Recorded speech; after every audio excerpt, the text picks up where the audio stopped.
Hi, my name's Chris. I work here with Jeff at ReRover, the real head mechanic. I know he likes to talk about how he is, but you know, we do most of the work anyway. So I'm working here on this 2003 Land Rover Discovery II 4.6, and basically we're doing a big maintenance on it, you know, doing all the spark plugs and the spark plug wires, replacing all of those, and a couple of the coolant hoses here and there, and just trying to get it to run a little bit better. It was missing quite badly when it came in. You know, getting back here to the whole coil kit and everything, you guys can kind of see it's pretty tight, and that's because these specific models have the secondary air and all the emission stuff basically.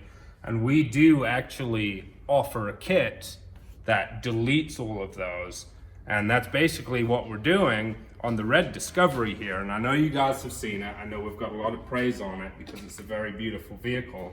But you can see down in the sides here where the spark plugs go and the spark plug leads go that there's a lot more space to actually work on it. So another thing we're doing with the Discovery here is we're fixing the sunroof leak and trying to get that figured out. So if you want to come and follow me here, we can. Thus far, we've got the headliner out, and we're assessing what the issue may be with the sunroofs and why they're actually leaking. So as you can see, the headliner's gone. We've pretty much taken the wiring out.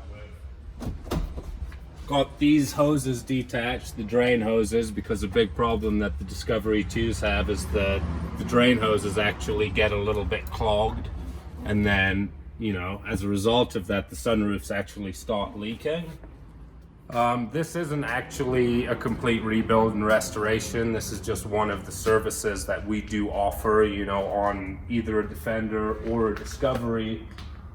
So yeah, if you guys have any more questions or, you know, anything like that, go to rerover.com. You can see us on Facebook, and yeah, that's all I got.